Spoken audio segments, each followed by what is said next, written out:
The crystal chandelier cast fractured light across 200 faces, each one belonging to Korea's most dangerous crime families. And Kong Min Song stood at the microphone knowing this moment would either crown him or destroy him. The burgundy silk of his custom suit felt like armor against the weight of expectation pressing down from every corner of the Seoul ballroom. His parents sat at the head table, his mother's diamond necklace catching the light as she nodded toward the beautiful woman in traditional hanbok waiting beside the stage. Yoon Seri, daughter of the Busan territory chiefs, perfect in every way his family demanded. 3 generations of Song family power had led to this moment. The empire his grandfather built through blood and strategy, the territories his father expanded through calculated violence, the future his parents had planned since his birth. All Kong Min had to do was announce his engagement to Seri, accept the ceremonial jade ring that would make him the official heir, and seal the alliance that would control half the Korean peninsula's underground economy. Instead, his eyes found Dorothy Walker standing near the service entrance, her simple black dress making every other woman in the room look overdressed and artificial. She had flown 8,000 miles because of a single email, because 15 years of silence had finally broken, because some promises were stronger than family empires. The microphone amplified his breathing as 200 pairs of eyes waited for the words that would secure his inheritance. His father's hand rested on the ceremonial ring box, ready to present it the moment Kong Min spoke the expected words. His mother smiled with the satisfaction of a woman whose careful planning was about to reach fruition. Have you ever stood at a crossroads where choosing your heart meant losing everything else you thought mattered? I'm curious where you're watching from tonight, and whether you've ever had a moment that made you question everything you thought you knew about your own life.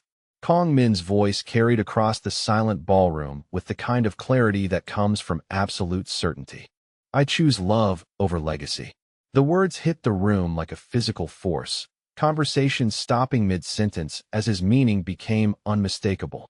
His mother's champagne glass slipped from fingers gone suddenly numb, crystal shattering against marble in a sound that seemed to echo forever. Dorothy's hand flew to her throat where a small jade pendant caught the light, the same pendant he had given her when they were children who believed love could conquer anything. Chaos erupted around them as his father rose from the head table, fury and disbelief warring across features that had intimidated enemies for decades. Security moved toward Dorothy with the swift efficiency of men trained to eliminate threats, but Kong Min stepped between them and the woman who had owned his heart since he was 15 years old. But this story begins long before tonight's declaration, long before Dorothy's email found him across an ocean of silence, long before he became the man standing between his family's empire and his soul's salvation. It begins with a 15-year-old boy who thought 3 summers would last forever, and a 12-year-old girl whose voice could reach the most hidden places of a heart already being hardened by duty and expectation. Charlotte, North Carolina 15 years earlier smelled like magnolia blossoms and fresh-cut grass when Kong Min first stepped out of his uncle's black sedan, his pressed khaki pants and button-down shirt feeling foreign after a year of Seoul's rigid private school uniforms. Uncle Jay had insisted these summer visits were necessary for Kong Min's education, though at 15 Kong Min suspected they were more about his parents' need for a break from his growing resistance to their plans for his future. The white steeple of Covenant Baptist Church pierced the summer sky like an accusation, and Kong Min followed his uncle up steps worn smooth by decades of faithful feet. Inside, afternoon light filtered through stained glass windows, casting colored shadows across wooden pews that held the kind of peace Kong Min had never experienced in Seoul's steel and glass monuments to ambition. Children's voices drifted from somewhere deeper in the building, harmonies weaving together in a way that made Kong Min's chest tight with something he couldn't name. His uncle guided him toward the sound, explaining in careful English about the summer program that would keep Kong Min occupied while Uncle Jay conducted his mysterious business meetings around the city. Then Kong Min saw her, and the world shifted on its axis in the way that only happens when you're young enough to believe in miracles. Dorothy Walker stood in the center of a semicircle of children, her voice rising above the others not because it was louder, but because it carried something the others reached toward like flowers following sunlight. At 12, she was all angles and potential, her dark skin glowing with the kind of vitality that seemed to illuminate everything around her. She wore a simple yellow dress that had been mended at the shoulder, and when she smiled at the younger children struggling with the melody, Kong Min felt something crack open inside his chest that had been sealed tight since childhood. Her eyes found his across the room, curious but unafraid, and she raised one hand in a small wave that somehow felt like the beginning of everything important. Uncle Jay's introduction passed in a blur of proper manners and polite responses, but Kong Min barely heard the words. He was watching Dorothy help a little boy find his place in the song, her patience infinite and her joy infectious. When the rehearsal ended and the children scattered toward waiting parents, she approached him with the directness that would characterize everything about their relationship. "I'm Dorothy Walker," she said, her voice carrying the same warmth that had lifted him. "You look like somebody who's never been to church before." His careful response about being from Korea and visiting his uncle seemed inadequate against her openness, but she listened as if his words held secrets worth discovering. The afternoon sun slanted through the windows as she showed him around the building, her chatter filling spaces his reserved upbringing had taught him to guard carefully. She talked about her dreams of becoming a teacher, about the books she was reading, about her younger brother Marcus who was spending the summer with their grandmother in Atlanta. Her enthusiasm for everything from the church's history to the best place to get ice cream in Charlotte slowly dissolved barriers Kong Min hadn't realized he was carrying. When Uncle Jay returned to collect him, Dorothy pressed a small piece of paper into Kong Min's hand with the church's summer schedule written in careful cursive. "Maybe you'll come back tomorrow," she said, and the hope in her voice made him promise before he could think about whether Uncle Jay would approve. That night in his uncle's guest bedroom, Kong Min stared at the ceiling and tried to understand what had happened to the carefully controlled future his parents had constructed for him. Dorothy's laughter echoed in his memory, and for the first time in his life, he fell asleep thinking about tomorrow instead of dreading it.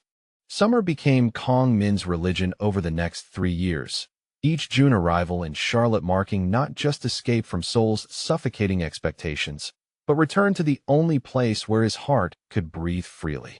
That first summer unfolded with the careful hesitation of two young people learning to bridge worlds that seemed impossibly far apart.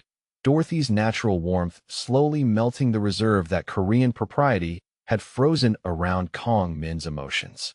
Dorothy treated their friendship like an anthropological expedition, her curiosity about Korean culture boundless and genuine. She listened with wide eyes as Kong Min explained the complex honorifics that governed every conversation in his homeland, practicing the formal bows that made him laugh despite his efforts to maintain dignified instruction. In return, she introduced him to American childhood traditions he had only seen in movies, teaching him card games during church picnics and showing him how to catch fireflies in mason jars as summer evenings stretched toward darkness.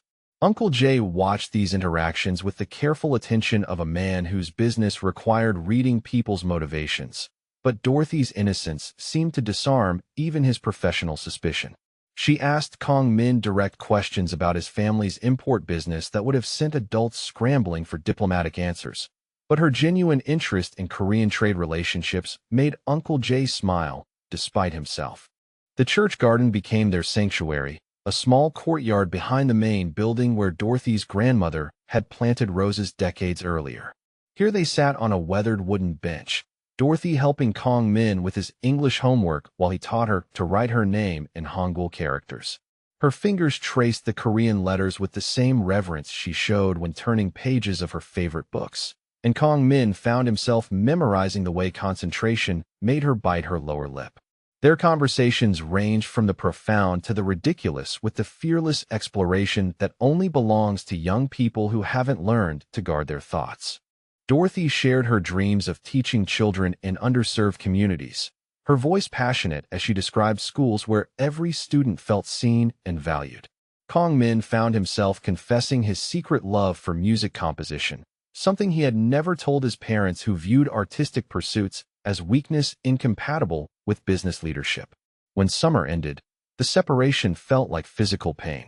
Dorothy hugged him goodbye with tears streaming down her face, making him promise to write every week.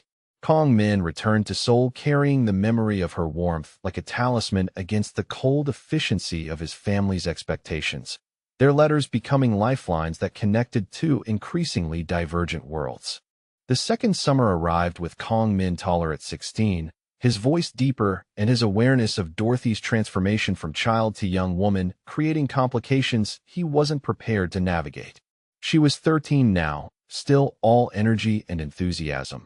But something indefinable had shifted in the way she looked at him, a new consciousness that made their easy friendship feel charged with possibility. They returned to their garden refuge, but conversations that had once flowed effortlessly now carried undercurrents that left Kong Min's pulse racing. When Dorothy laughed at his attempts to explain Korean pop music, the sound seemed to resonate in places that hadn't existed the previous summer. When she unconsciously touched his arm while making a point, the contact sent electricity through nerve endings that suddenly felt hypersensitive to her presence.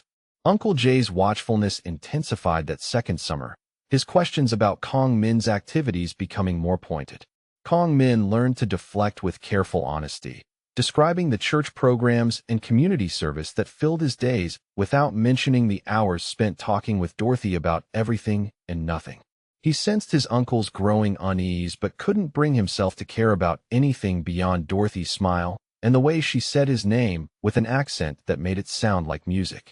Their first real conversation about the future happened during a church youth camping trip, sitting by a lake that reflected stars like scattered diamonds.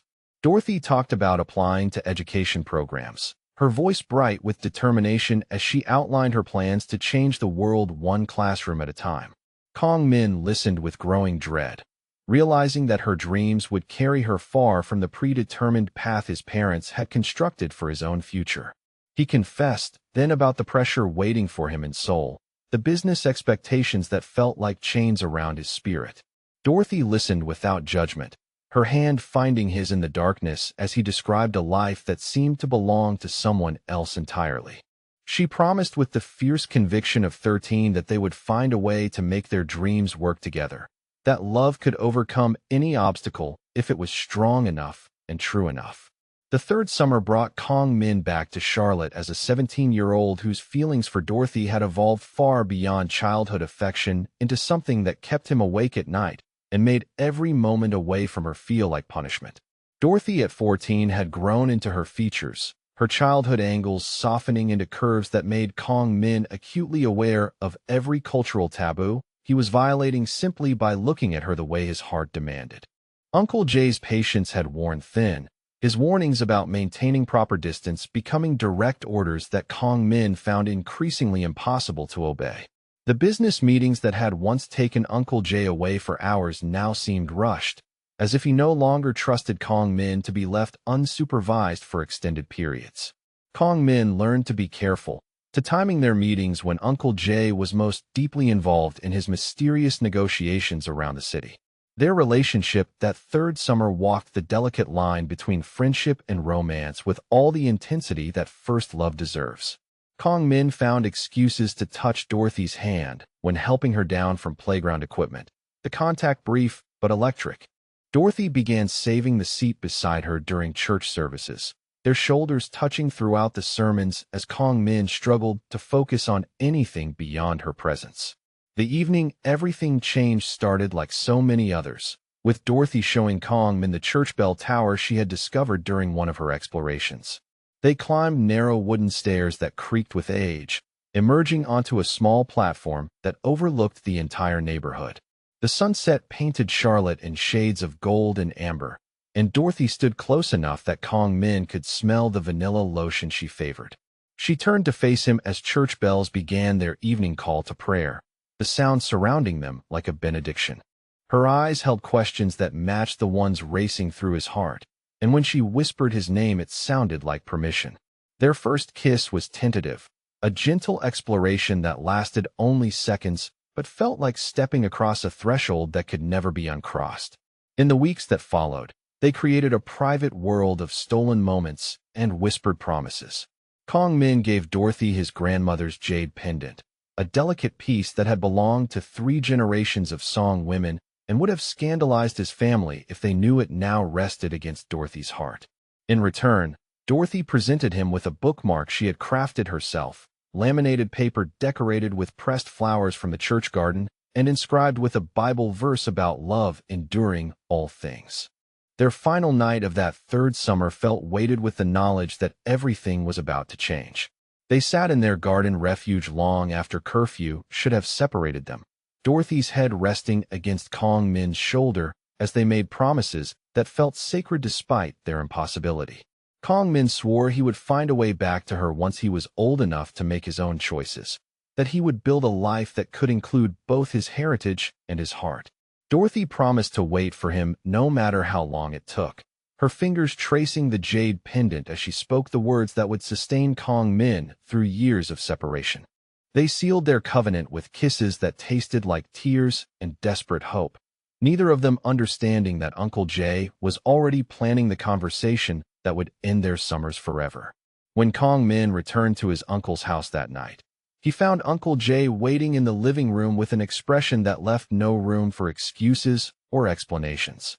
The older man's voice was quiet but final as he explained that Kong Min's behavior had been noted and reported, that his parents were concerned about influences that might compromise his future responsibilities. Kong Min tried to argue, to explain that Dorothy made him better rather than weaker, but Uncle Jay's patience had reached its limit.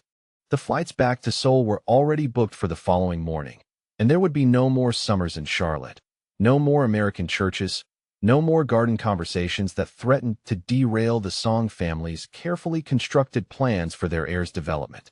That last night, Kong Min lay awake clutching Dorothy's bookmark and planning desperate schemes to maintain contact despite his family's prohibition. He had no way of knowing that Uncle Jay was already implementing security measures that would make such communication impossible, or that his parents were preparing interventions that would test the strength of his promise to return. The only thing Kong Min knew with absolute certainty was that Dorothy Walker had become more essential to his existence than breathing, and that no amount of family pressure would ever change the fundamental truth that had taken root in the Charlotte church garden, where love first learned to bloom between two hearts that beat as one. The phone call that shattered Kong Min's world arrived at 3 in the morning Seoul time, his father's voice cutting through sleep with the kind of controlled panic that meant everything was about to change. Uncle Jay had collapsed during a business meeting in Charlotte, massive heart attack, emergency surgery, uncertain prognosis.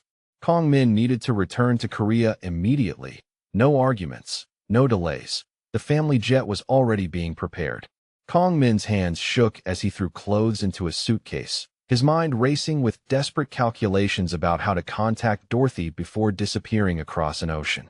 But his father's security detail was already at the apartment, their presence making it clear that this departure would follow family protocols rather than Kong Min's personal needs. The ride to Incheon International Airport passed in suffocating silence. Kong Min's phone confiscated under the pretense of maintaining communication security during the family crisis.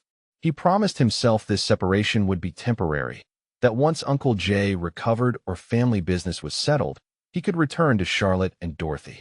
The bookmark she had given him stayed hidden in his jacket pocket, pressed against his heart like a talisman that could bridge any distance. Their promise to find each other felt unbreakable as the plane lifted off American soil, her jade pendant surely resting against her heart as his fingers traced her handwriting through the fabric. But Uncle Jay died during Kong Min's flight over the Pacific, and everything Kong Min thought he knew about his family crumbled with the reading of a will that revealed truths no one had bothered to share with him. Uncle Jay hadn't been managing simple import businesses in America. He had been the Song family's North American operations chief, overseeing territory that stretched from Charlotte to Seattle, managing relationships with cartels and crime families that made their Korean empire possible. Kong Min's father explained these realities with the clinical precision of a man delivering a business briefing rather than destroying his son's innocence. The Song family controlled 40% of Seoul's underground economy through carefully managed violence and strategic partnerships.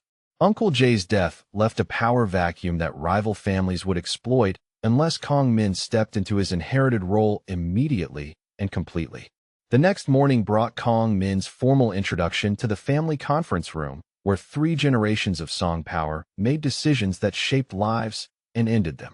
Maps covered the walls showing territory divisions across 2 continents, photographs of allies and enemies creating a visual network that seemed to encompass half the world's criminal organizations. Kong Min's grandfather, a man whose reputation for calculated brutality had become legend, studied his grandson with eyes that missed nothing and forgave less.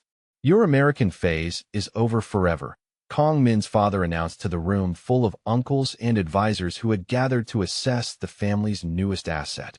From now on, Kong Min would live under constant supervision. His education accelerated to prepare him for responsibilities that Uncle Jay's death had made unavoidable. Any contact with American influences was prohibited. Any resistance would be interpreted as betrayal of family blood and dealt with accordingly. Kong Min's protests died against the collective weight of family expectation and barely concealed threats. His room was searched and cleansed of anything connected to America, his computer access monitored, his phone replaced with one that recorded every conversation. Letters from Dorothy that should have arrived were intercepted and destroyed before Kong Min ever knew they existed, her growing worry and eventual heartbreak remaining invisible to him as weeks stretched into months of enforced silence. Meanwhile in Charlotte, Dorothy checked her email obsessively, her heart jumping at every notification that might contain news from Korea. The church garden felt empty without Kong Min's presence, their bench becoming a shrine where she sat clutching the jade pendant and trying to understand how someone could simply vanish without explanation. She wrote letter after letter to the address he had given her, each one returning marked as undeliverable, the Korean postal system apparently unable to locate anyone matching his description. Pastor Williams tried to help Dorothy contact Kong Min through the church's missionary network in Seoul, but every inquiry hit dead ends that suggested the Song family had no connection to any religious organizations in Korea. Dorothy's mother watched her daughter's cheerfulness fade as autumn turned to winter without word, the bright girl who had once filled their house with laughter becoming quiet and withdrawn. Kong Min's education and family business began with money laundering operations that cleaned millions through legitimate corporations his grandfather had purchased decades earlier. He learned to read profit reports that disguised drug distribution as electronics importing, to manage accounts that funded territorial wars while maintaining the appearance of respectable commerce. His tutors were men whose expertise had been earned through violence, their lessons punctuated with stories about what happened to family members who proved unreliable. The psychological pressure was relentless and expertly applied. Kong Min's every conversation was analyzed for signs of American influence, his resistance to certain assignments interpreted as evidence that his loyalty remained divided. When he asked about communication with friends in America, his father's response was a beating administered by professional enforcers who left no visible marks but made Kong Min's bones ache for weeks afterward. Dorothy's hope began to fracture as spring arrived without any sign that Kong Min remembered her existence. She threw herself into church activities with desperate energy, volunteering for every program and mission that might distract her from checking email that never brought the messages she craved. The other teenagers noticed her transformation from bubbly optimist to someone who smiled with visible effort, but Dorothy's explanations about missing a friend seemed inadequate to explain her profound sadness. By summer, Dorothy had stopped writing letters to Korea, though she continued wearing the jade pendant as a reminder of promises that had apparently meant more to her than to the boy who made them. She convinced herself that Kong Min's silence meant he had moved on, that their relationship had been practiced for the real love he would find among the sophisticated Korean girls his family surely expected him to marry. Kong Min's training intensified as his 18th birthday approached, each lesson designed to strip away the humanitarian impulses that his American experiences had apparently instilled.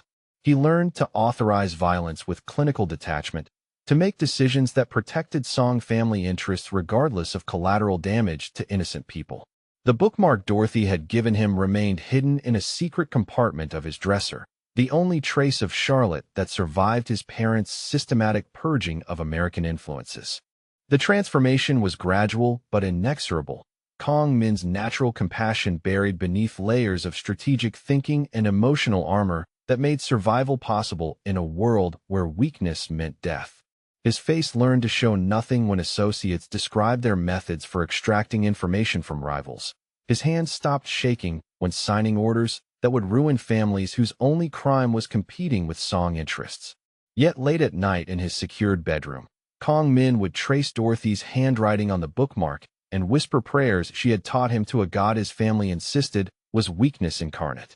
Her memory became his secret rebellion, the part of his humanity that he protected even as everything else surrendered to family demands and criminal necessity.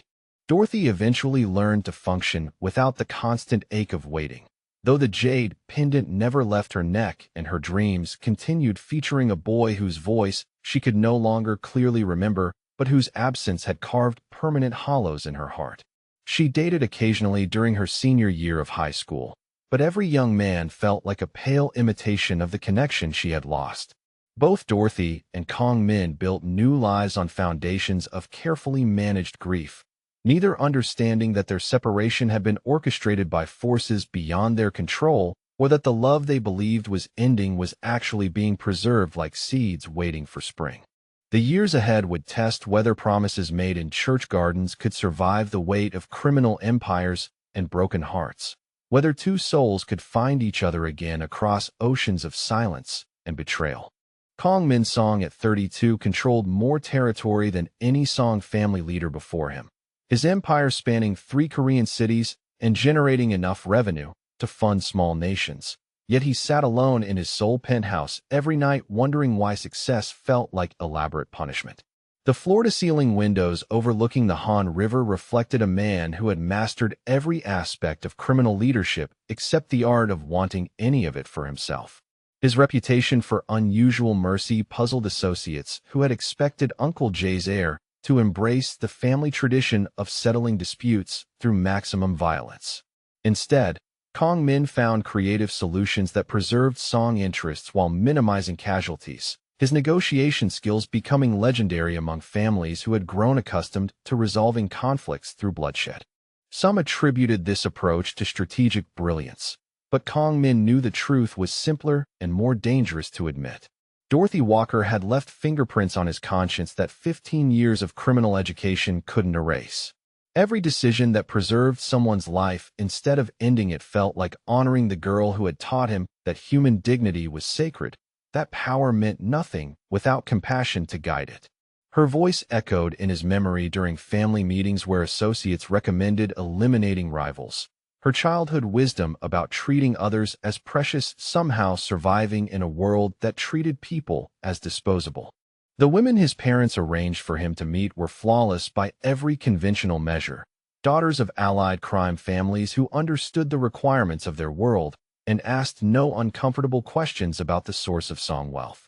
Kong Min attended these introduction dinners with perfect politeness, his conversation appropriate and his interest convincingly performed, but every potential bride felt like a photograph compared to the living memory of Dorothy's warmth.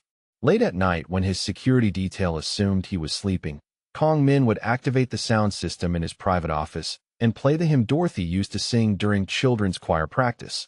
The melody somehow preserved perfectly in his memory despite years of trying to forget everything about Charlotte.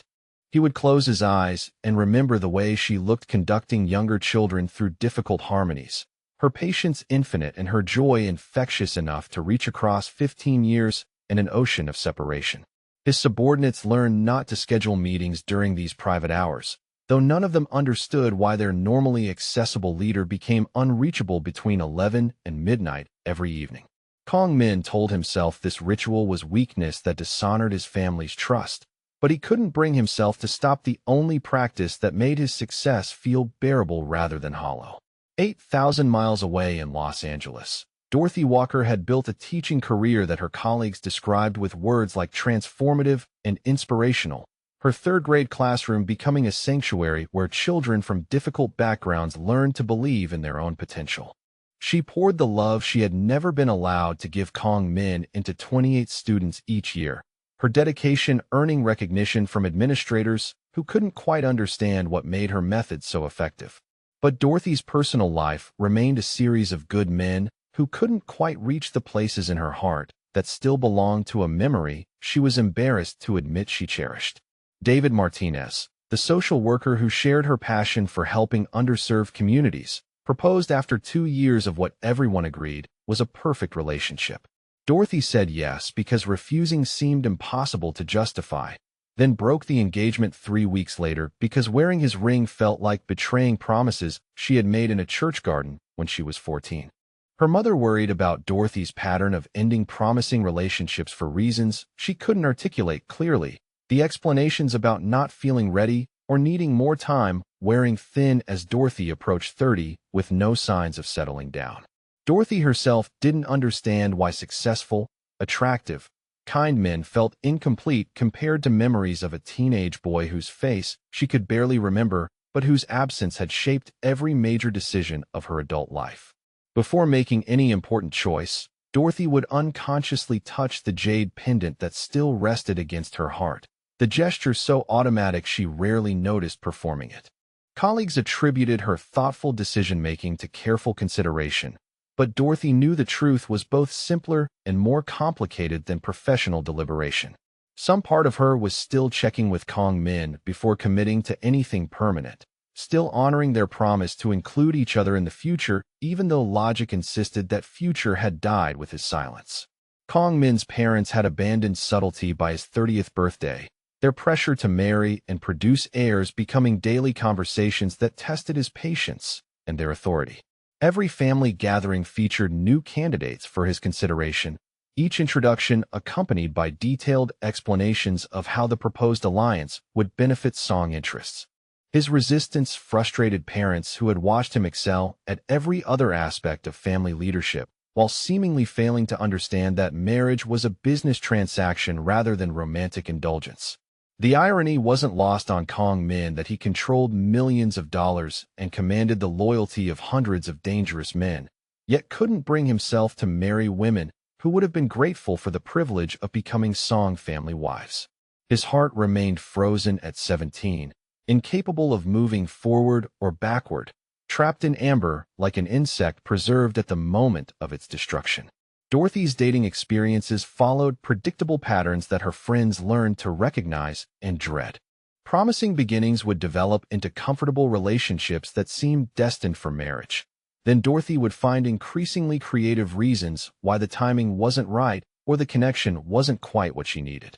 Her explanations sounded reasonable to outsiders, but close friends noticed that no man ever seemed to match standards Dorothy couldn't clearly articulate. Marcus Chun, the pediatric surgeon who shared her faith and made her laugh, lasted 8 months before Dorothy decided his dedication to his career wouldn't leave enough room for the family she imagined building. James Thompson, the history professor whose gentle intelligence reminded her of Kong Min's thoughtful nature, ended their relationship when Dorothy realized she was comparing him to a memory instead of accepting him for himself. Each ending left Dorothy feeling guilty but also relieved, as if she had barely escaped betraying something sacred. Both Kong Min and Dorothy developed habits of late-night internet searching that they kept private from everyone in their lives, their respective browsers clearing automatically to hide evidence of the desperate curiosity that occasionally overwhelmed their carefully maintained acceptance of separation. Kong Min searched combinations of Dorothy's name with various American cities, never finding anything conclusive but unable to stop looking for traces of the girl who had vanished from his life so completely. Dorothy's searches were more targeted but equally fruitless, her attempts to find information about Korean families named Sung yielding thousands of results that might or might not include Kong Min's relatives. She created email accounts with variations of his name, hoping he might attempt contact through channels his family couldn't monitor, but the silence remained absolute across every platform she tried. Their parallel lives had developed rhythms that honored their lost connection without acknowledging it directly. Kong Min's business decisions consistently favored solutions that protected innocent people, his reputation for unusual ethics earning respect from rivals who couldn't understand why someone with his power chose restraint over intimidation. Dorothy's teaching methods emphasized the potential she saw in every child, her insistence that love could transform any situation becoming the foundation for classroom miracles that administrators struggled to quantify. Neither recognized that they were living according to principles their teenage relationship had established, their shared values, surviving separation, and expressing themselves through career choices that would have made their younger selves proud. Kong Min's mercy and Dorothy's dedication were love letters written to a relationship that had ended but never truly died, their best qualities flowering from soil that shared roots. As Kong Min's 33rd birthday approached with increasing family pressure to secure the song's succession through marriage, and as Dorothy faced another academic year of investing maternal energy in other people's children while her own biological clock grew louder, both began experiencing restlessness that felt like approaching storm weather. They were successful by every external measure, but increasingly aware that something essential was missing from lives that looked complete on paper. The technology that would eventually reunite them was already changing the world around them. Email addresses becoming permanent in ways that hadn't existed during their separation. Social media creating networks that could bridge continents and decades. Neither Kong Min nor Dorothy understood that their story was about to enter its final phase, that promises made in church gardens were stronger than criminal empires or broken hearts, that some loves are patient enough to wait 15 years for their moment to bloom again. The charity gala was supposed to be routine, another evening of maintaining song family appearances, while wealthy Soul Society pretended their donations could wash the blood from money earned through violence and fear. Kong Min wore his expected smile and made appropriate conversation with pharmaceutical executives whose legitimate businesses provided cover for more profitable enterprises, his mind calculating territory boundaries and profit margins, while his mouth discussed humanitarian initiatives that would never receive the funding they deserved. Then the children's choir took the stage, 40 young voices rising in harmony that transformed the hotel ballroom into something resembling sacred space. And Kong Min felt the carefully constructed walls around his heart begin to crumble. The hymn was familiar in the way that nightmares are familiar, melody and words combining to unlock memories he had spent 15 years learning to suppress. Dorothy's voice echoed across the years as clearly as if she stood beside him, her 12-year-old self conducting children through the same song that now filled his chest with pain, so sharp it felt like drowning. Kong Min excused himself from conversations he couldn't continue, his legs carrying him toward the nearest exit before his conscious mind could process what was happening to the control he had fought so hard to maintain. The hotel bathroom became a confessional where Kong Min faced truths he had been avoiding since Uncle Jay's death forced him into a life that felt like elaborate suicide. His success was meaningless without someone to share it with. His power was hollow without love to give it purpose. His future was nothing more than repetition of days that felt like punishment for crimes he couldn't name but couldn't escape. The private investigator Kong Min contacted the next morning specialized in finding people who didn't want to be found. His reputation built on discretion and results that justified fees wealthy criminals paid without question. Lee Chong-woo had located missing witnesses and disappeared rivals for clients whose names never appeared on his official records. But he seemed puzzled by Kong Min's request to find an American girl he had known as teenagers. The risk was enormous, and Kong Min understood the potential consequences better than anyone. His parents monitored his communications and tracked his financial transactions, their surveillance designed to prevent exactly the kind of emotional liability that Dorothy represented. Discovery would mean family intervention that could range from forced psychiatric treatment to more permanent solutions, depending on how seriously his parents interpreted this threat to their carefully constructed heir. But Kong Min was drowning in a life that felt like someone else's story, and Dorothy's memory had become the only thing that felt real enough to fight for. He authorized payments through accounts his parents couldn't access, meeting Lee in locations where Song family security wouldn't think to look, planning contact strategies that could maintain plausible deniability if discovery became unavoidable. Lee's investigation took 3 weeks of methodical searching through databases and social networks, tracing Dorothy Walker through college records and employment history until he located her current address in Los Angeles. The discovery that she worked as an elementary school teacher filled Kong Min with pride that felt like vindication, proof that the girl who had talked about changing the world through education had made her childhood dreams reality. More importantly, Lee had discovered that Dorothy's old college email address remained active despite years of apparent disuse. Buried among accounts she checked periodically but rarely used. Kong Min stared at the simple text string that could reconnect him with the only person who had ever made him feel completely human, his fingers trembling as he typed words that could either heal 15 years of wounds or destroy what remained of his carefully managed existence.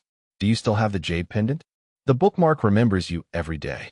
The message was deliberately cryptic, designed to mean nothing to anyone who might intercept it, while speaking directly to memories only Dorothy could interpret. Kong Min sent the email before his rational mind could list the thousands of ways this contact could go wrong, then spent 3 sleepless days wondering if Dorothy would recognize the reference, or if 15 years had made him a stranger whose attention would feel like harassment. Dorothy discovered the email during one of her periodic attempts to clean digital clutter from accounts she had maintained since college, the simple subject line making her heart stop before her brain could process what she was reading. Her hands shook as she opened the message, fingers flying to the jade pendant that still rested against her throat as if summoned by words that shouldn't exist, but somehow did. "The bookmark boy who promised to find me," she typed in response, her tears falling onto the keyboard as 15 years of careful acceptance crumbled in the face of hope she had forced herself to abandon.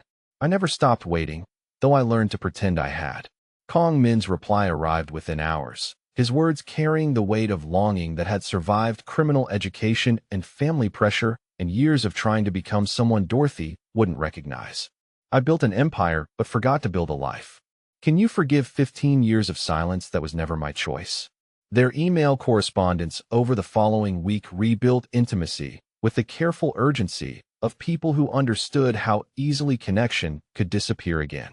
Dorothy shared details about her teaching career and the children whose lives she had touched, her words carrying the same passion for helping others that had first made Kong Min love her. Kong Min wrote carefully edited truths about his business success and family obligations, describing his life in terms that suggested wealth and responsibility without mentioning the violence that funded both. The decision to meet in person felt inevitable and terrifying in equal measure. Kong Min booked a flight to Los Angeles using identity documents Lee had provided, his departure from Seoul disguised as a business trip to examine potential investments on the American West Coast.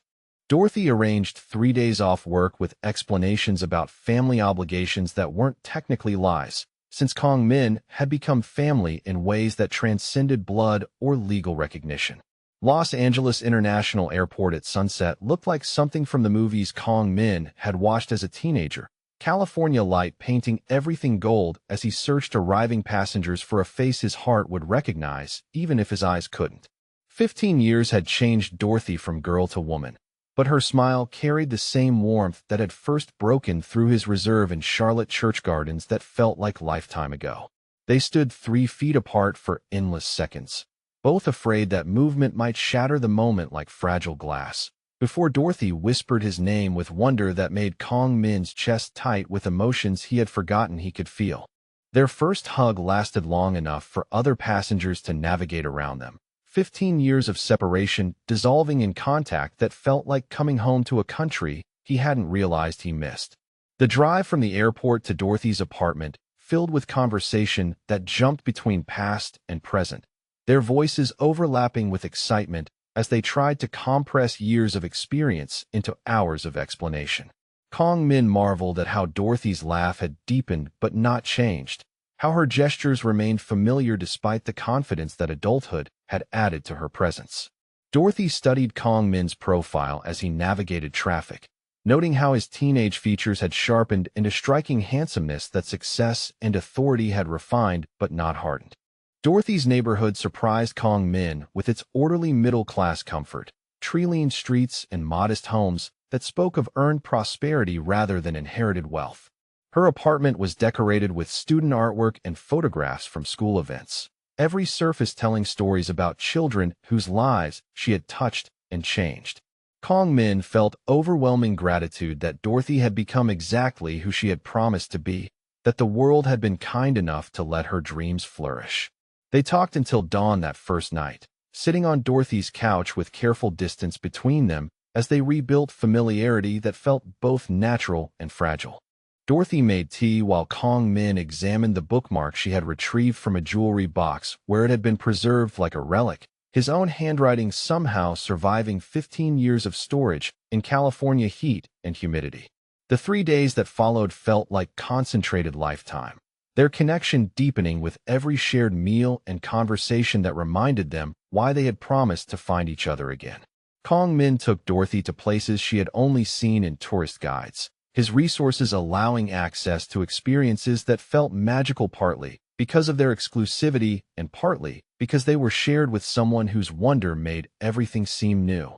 Dorothy introduced Kong Min to her Los Angeles life with shy pride, showing him the school where she taught and the coffee shop where she graded papers, letting him meet colleagues who had heard her mention a special someone from her past, but never quite believed the story was real. Kong Min charmed everyone with the same attentiveness that had first drawn Dorothy to him, his questions about educational methods genuine, and his respect for her work evident in every interaction. Their romance rebuilt itself with the intensity of people who understood how precious and fragile love could be, their physical connection progressing from tentative touches to passionate kisses that carried 15 years of longing. Kong Min marveled at how Dorothy's body fit against his as perfectly as it had when they were teenagers, how her skin still smelled like vanilla and her hair still felt like silk between his fingers. But underneath the joy of reunion ran currents of complexity that couldn't be ignored forever. Dorothy sensed depths in Kong Min that he wasn't sharing, shadows behind his eyes that spoke of experiences he couldn't discuss. Kong Min felt the weight of his family's expectations pressing against this bubble of happiness, reality waiting beyond the airport departure gate, where choices would have to be made that could destroy everything they were rebuilding. On their final night together, they made love with desperate tenderness that acknowledged both the miracle of reconnection and the uncertainty of their future. Afterwards, lying in Dorothy's bed with her head on his chest and her breathing soft against his skin, Kong Min made promises he wasn't sure he could keep about finding ways to bridge their worlds and build the life they had dreamed about in church gardens that felt simultaneously like yesterday and forever ago. The chaos that followed Kong Min's declaration at the birthday gala erupted with the swift precision of violence that had been held in check by protocol until this moment of unforgivable betrayal. His father's security moved toward Dorothy with professional efficiency, their hands reaching for weapons concealed beneath expensive suits, as 200 crime family members processed the magnitude of what Kong Min had just announced to Seoul's most dangerous assembly. Kong Min positioned himself between Dorothy and the advancing threats, his voice cutting through the rising tumult with authority that had been trained into him through years of commanding dangerous men. "She is under my protection," he announced, the words carrying legal weight in their world where declared protection meant death for anyone who violated it. "Touch her, and I will consider it an act of war against everything I have built for this family." His mother sat frozen in her chair, the ceremonial jade ring that would have crowned Kong Min as official heir lying forgotten beside her overturned champagne glass. His father's face had gone white with fury that promised consequences beyond anything Kong Min had experienced. But the old man's business instincts prevented immediate retaliation in front of witnesses who would interpret family violence as weakness inviting outside challenge. Dorothy's hand found Kong Min's as they moved through the hostile crowd toward the ballroom exit, her courage remarkable given that she was walking through a gathering where half the attendees had killed people for smaller insults than what Kong Min had just delivered. The jade pendant at her throat caught ballroom lights, as if announcing her significance to anyone who might have missed the point of Kong Min's dramatic rejection of everything his family had spent 30 years building. The limousine ride to Incheon International Airport passed in tense silence. Kong Min's personal security detail caught between loyalty to him and terror of his parents' inevitable retaliation. Kong Min made phone calls in rapid Korean that Dorothy couldn't understand but recognized as emergency protocols being activated, his voice carrying the calm efficiency of someone who had prepared for this moment even while hoping it would never come. Their flight to Los Angeles departed with Kong Min's financial accounts already being frozen by family lawyers who moved with the speed that emergency succession plans demanded. Everything he had built within the Song Empire was forfeit the moment he chose Dorothy over duty, his inheritance evaporating as completely as if it had never existed. Kong Min watched Seoul disappear beneath clouds with the strange relief of someone finally free to discover who he might be without the weight of inherited expectations. But Dorothy's silence during the flight carried its own weight of realization and growing dread. She had watched Kong Min command criminal respect with casual authority, had seen family members defer to someone whose power clearly extended far beyond legitimate business success. The man she loved was not the reformed heir to import businesses, but someone whose empire had been built through methods she couldn't bring herself to fully consider. Back in her Los Angeles apartment, Dorothy finally asked the questions she had been avoiding during their reunion, her teacher's instincts recognizing deception even when her heart wanted to ignore the evidence. Kong Min answered with honesty that was both relief and torture, describing the Song family business in terms that made clear the violence and corruption that had funded his wealth and authority. He watched Dorothy's face change as understanding replaced willful blindness, her love warring with moral conviction in ways that made her beautiful features appear physically painful. The argument that followed carried the weight of 15 years of separation and 3 days of pretending that love could overcome any obstacle if it was strong enough and pure enough.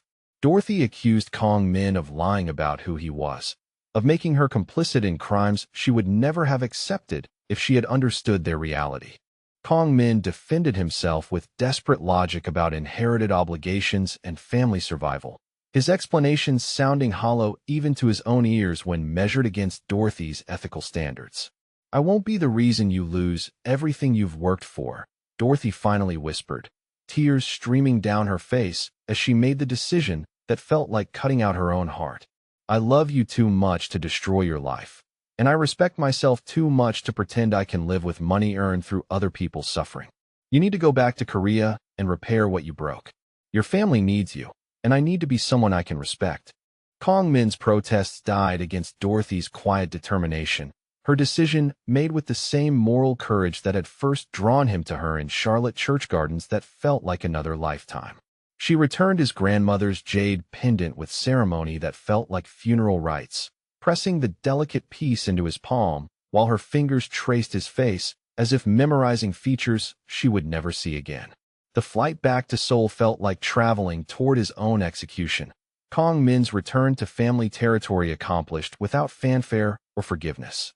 His parents' punishment was creative and comprehensive, stripping him of authority while keeping him alive as object lesson about what happened to Song family members who prioritized emotion over obligation. Kong Min found himself relegated to managing low-level operations under supervision that felt like imprisonment disguised as opportunity for redemption. But 3 months of going through motions that felt like elaborate theater convinced Kong Min that Dorothy had been wrong about one crucial detail. His family didn't need him, they needed his compliance, and those were entirely different things. The Song Empire functioned perfectly well without his enthusiastic participation, his replacement as heir apparent already being groomed from among his younger cousins who had learned valuable lessons from Kong Min's spectacular failure. Dorothy's misery in Los Angeles matched Kong Min's despair in Seoul, her teaching suffering as she struggled to maintain enthusiasm for helping other people's children achieve their dreams while feeling like she had just destroyed her own.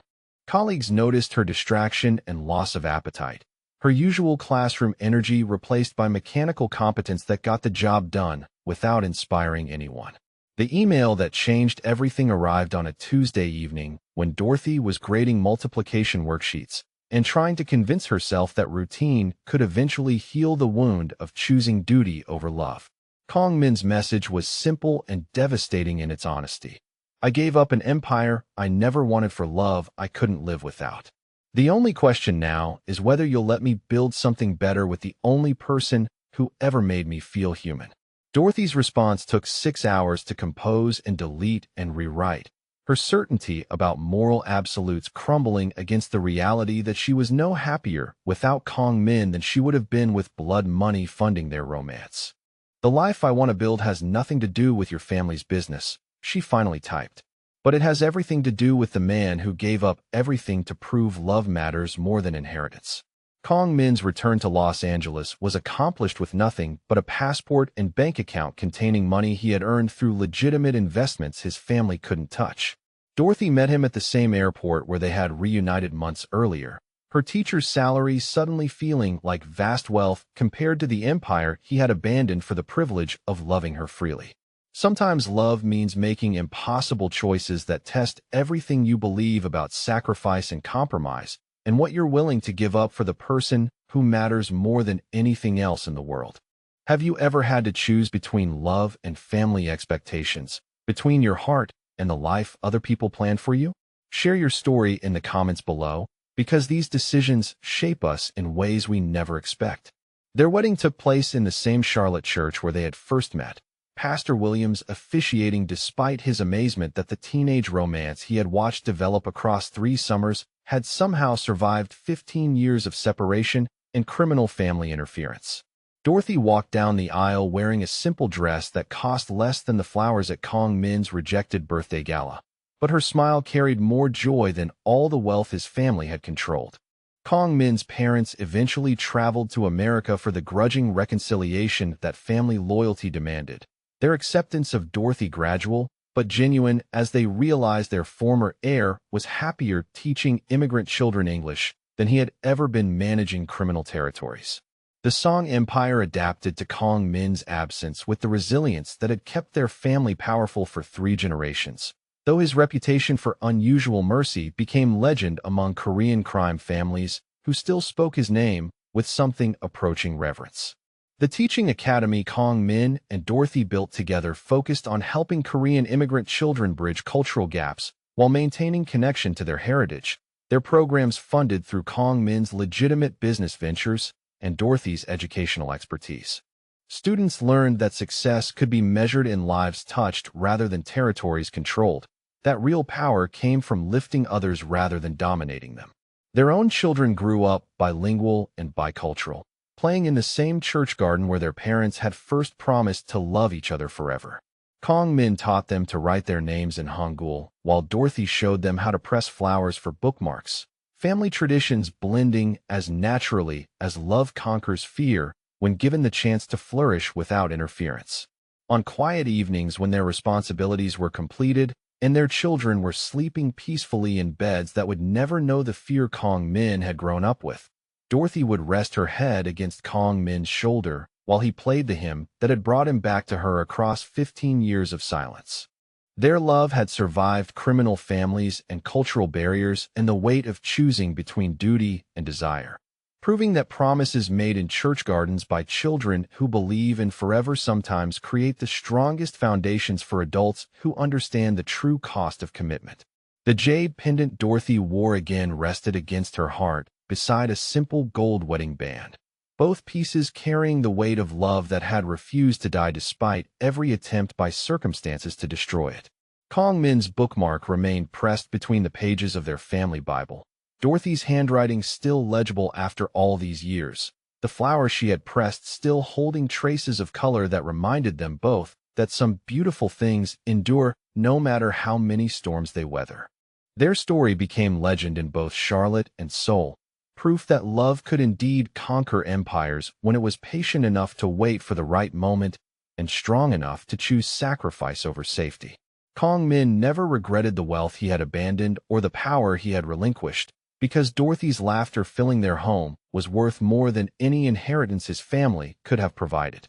And Dorothy never doubted that waiting 15 years for true love was better than settling for convenient approximations, because the man who had given up everything to prove his devotion would spend the rest of his life ensuring she never had reason to question whether she had chosen correctly when she chose to build their empire on love rather than fear.